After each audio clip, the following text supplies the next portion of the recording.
जय हिंद दोस्तों, कैसे हैं आप सभी। आशा है आप सभी अच्छे होंगे। आज का हमारा जैसे नया टॉपिक है श्रीधराचार्य सूत्र। ये हमारा समीकरण दिया गया है श्रीधराचार्य सूत्र से, इसको हम कैसे हल करते हैं ये आज हम सीखते हैं। द्विघात समीकरण ये हमारा दिया गया है। चलिए देखिए, जो एक इक्वेशन होती है ax² + bx + c = 0, इस समीकरण से हम क्या करते हैं, ये जो आपका दिया गया है द्विघात समीकरण का रूप है टाइप में, तो इससे क्या है, इस समीकरण की क्या करते हैं, पहले तुलना कराते हैं। तो इससे हमको a, b और c का मान मिल जाता है। तो पहले हम a और b और c का मान निकाल लें, तो उसके बाद फिर समीकरण में रख देंगे फॉर्मूले में। तो हम श्रीधराचार्य सूत्र का हल करके इसको शुरू कर लेंगे। देखिए इसमें क्या करते हैं कि जैसे ये यहाँ a दिया, तो x के साथ देखो a का मान कितना है, 2 है, तो a का मान कितना हो जाएगा, 2 हो जाएगा। फिर देखिए x के साथ b टर्म दिया गया, तो b का मान कितना दिया गया, -3 दिया गया, तो b = -3 हो जाएगा। उसी प्रकार देखिए यहाँ c जो दिया गया, c का मान कितना दिया गया, -5 दिया गया, तो c = -5 हो जाएगा। तो इससे क्या a, b और c के मान इस इक्वेशन के लिए हमको मिल गए। देखिए 2x² - 3x - 5 = 0 के लिए। अब समझते हैं श्रीधराचार्य सूत्र क्या होता है। श्रीधराचार्य जो सूत्र होता है x = -b ± √b² -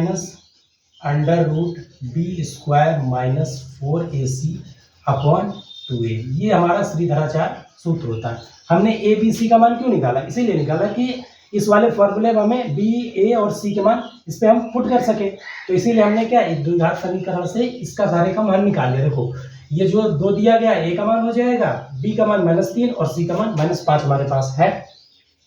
अब हम क्या करते हैं कि जो हमारा श्रीधराचार्य सूत्र है x = -b ± √b² - 4ac/2a, इस फॉर्मूले पे हम इसका मान रख देंगे, तो हमारा मान किसका, x का मान हमारा निकल आएगा। तो यही हमारा फिर श्रीधराचार्य सूत्र हो जाएगा। चलिए देखते हैं x = देखिए -b दिया गया, यहाँ b का मान कितना है, -3, तो ये माइनस हो गया क्या है, क्वेश्चन वाला जो आपको फॉर्मूले में दिया गया, और b का मान -3, तो -3 रख दिया। फिर उसके बाद प्लस माइनस का चिन्ह लगाया, तो चिन्ह लगा दिया हमने। फिर √b² मतलब b का मान कितना दिया गया, -3, तो -3 का स्क्वायर हो जाएगा, -4 × a का मान कितना दिया गया, 2 दिया गया, तो 2 रख देते हैं। फिर c का मान कितना है, -5, तो -5 रख दिया। तो देखो ये a, b, c का सबका मान रख दिया अपॉन 2a, तो 2 × a का मान कितना दिया गया, a का मान दिया गया 2, तो यहाँ रख देंगे 2। यहाँ मैंने b का मान रख दिया, यहाँ b², यहाँ 4ac और ये 2a का मान रख दिया। चलिए हल करते हैं जब इसको, तो माइनस माइनस क्या होता है, प्लस होता है, तो ये क्या हो जाएगा, 3 हो जाएगा केवल, प्लस माइनस इक्वल टू। अब ये देखो 3 3 जा 9 हो जाएगा, और माइनस माइनस क्या हो जाएगा, प्लस साइन, तो यहाँ देखिए प्लस का चिन्ह है, माइनस। ठीक है, 4 2 जा 8, 8 5 जा 4 2 जा 8, 8 5 जा 40 होता है, तो 40 लिख दिए। फिर माइनस माइनस क्या हो जाएगा, प्लस हो जाएगा, तो प्लस लगा दिए, बट्टे 2 2 जा 4 हो जाएगा। समझ में आया ना ये कैसे हुआ, माइनस माइनस प्लस हो गया, 4 2 जा 8, 8 5 जा 40 हो गया। फिर आगे इसको सॉल्व करेंगे जब, तो 3 ± √40 में जब 9 जोड़ेंगे कितना हो जाएगा, 49 हो जाएगा। फिर 40 और 9 कितना हो जाएगा, 49 हो जाएगा, बट्टे यहाँ 4 लिखा है, तो 4 लिख देता है। फिर देखिए जब आगे हम सॉल्व करेंगे, ये सब किसी के x के टर्म में है, जब आगे सॉल्व करेंगे इसको, तो ये √49 आ रहा है। देखो रूट कैसे हल किया जाता है, से √49 लिखा है, तो √49 को जब हम करेंगे तो इसका किसका मान होता है, 7 का मान होता है। कहीं तो अंडर रूट से 49 सॉल्व करेंगे तो कितना है, 7 का मान दिया गया। जैसे मान लीजिए कोई टर्म दिया गया 25, तो इसका अंडर रूट से बाहर करेंगे कितना आएगा, 5 आएगा, क्योंकि 5 × 5 क्या होता है, 25 होता है। अंडर रूट में कितना दिया गया, 25, तो इसका मान कितना हो जाएगा, 5। इसी प्रकार मान लो यहाँ 36 दिया गया है, तो इसका क्या हो जाएगा, 6 हो जाएगा। 6 × 6 36 होता है, तो इसका अंडर रूट कितना हो जाएगा, इस 36 को जब बाहर करेंगे तो ये 6 का आएगा। उसी प्रकार यहाँ पे देखो x = 3 ± ये कितना हो जाएगा, 7 हो जाएगा, 49 का पूरा क्या 7 हो जाएगा, बट्टे 4। अब यहाँ पे देखो, यहाँ पे प्लस माइनस लगा है, तो इन चिन्हों को हम अलग अलग, एक बार प्लस से सॉल्व कर लेते हैं, एक बार माइनस रख के सॉल्व करते हैं। चलिए देखिए सॉल्व करते हैं। यहाँ पे ये हो जाएगा x = एक बार पहले हम क्या प्लस ले लेते हैं, प्लस चिन्ह ले लेते हैं, 3 + 7/4, ये हो जाएगा। और इसके बाद इसको सॉल्व कर लेते हैं। x इक्वल टू 7 में 3 जोड़ेंगे 10 होगा, 10/4 इसको काट देंगे, 2 पंचे 10 और 2 दूनी 4, तो x का मान कितना आ गया 5/2। ये किस कंडीशन के लिए, प्लस वाली कंडीशन के लिए। यहाँ देखो प्लस लगा तो प्लस कर देता। अब देखो माइनस की कंडीशन में क्या टर्म होता है, माइनस के लिए x इक्वल टू 3 - 7, 3 - 7/4, 4 दिया गया, 4 लिख देंगे। एक बार प्लस चिन्ह से हमने हल कर लिया, एक बार माइनस चिन्ह से हल कर लिया। तो x इक्वल टू इसको 7 देखो, प्लस माइनस माइनस होता है तो 7 में से 3 गया कितना होगा 4 होगा, और साइन इसका बड़े वाले का लगेगा। जो बड़े के साथ जो साइन रहता है, जैसे 7 के साथ साइन क्या है माइनस है, तो माइनस लगेगा -4। ये इससे कैंसिल हो जाएगा, तो x इक्वल टू -1।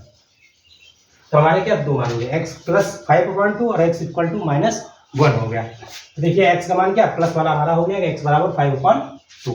तो यही आपका क्या आंसर हो जाएगा। चलिए इसको समझ लेते हैं एक बार।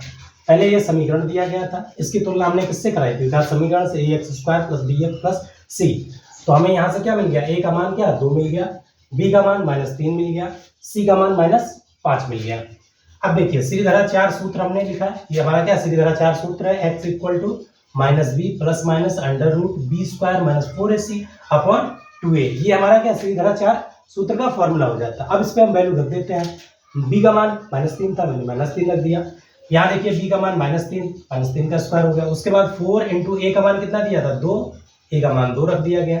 c है तो c का मान -5 तो -5 रख दिया, बटे 2a है, देखो 2a तो 2 का मान, a का मान कितना दिया गया 2, तो यहाँ 2 रख दिया गया। अब इसको हल कर लिया गया है, 3 तरीका 9 होता है, 4 दूनी 8, 8 पंच 40, 40 हो गया, बटे 4, 2 दूना 4, इसको हल कर लेते, 40 में 9 जोड़ेंगे 49 हो जाएगा। और इसको फिर उसके बाद सॉल्व करेगा अंडर रूट से। ये देखो हमने आपको सिखाया ही है, अंडर रूट 49 का मान कितना 7 हो जाएगा, अंडर रूट 25 का मान जैसे 5 होता है, उसी प्रकार अंडर रूट 49 का मान 7 हो जाएगा। तो यहाँ आ गया 7। अब देखो 3 यहाँ प्लस माइनस 2 चिन्ह दिए गए, तो इसको एक बार हम प्लस रख के हल कर लेते हैं, एक बार माइनस, तो प्लस रख के हल किया तो x बराबर 3 + 7/4, तो ये कितना 10/4 हल किया 5/2 आ गया। अब एक बार हमने माइनस रख लिया, तो माइनस रखेंगे तो यहाँ 3 - 7/4, इसको जब सॉल्व करेंगे तो x बराबर -4/4 आ गया, हल किया तो x का मान -1, प्लस वाला देखो हमारा मान आ गया। तो ये हमारा क्या हो जाएगा आंसर। तो इस प्रकार हम द्विघात समीकरण में श्रीधरा 4 सूत्र लगा के हम किसका x का मान निकाल लेंगे। चलिए ठीक है दोस्तों, आशा है समझ में आया होगा आपको। ठीक है, समझ में आया है तो अपने दोस्तों में इसको शेयर कीजिए, लाइक कीजिए, ठीक है ना। फिर मिलता है किसी नेक्स्ट वीडियो में, तब तक के लिए फिर जय।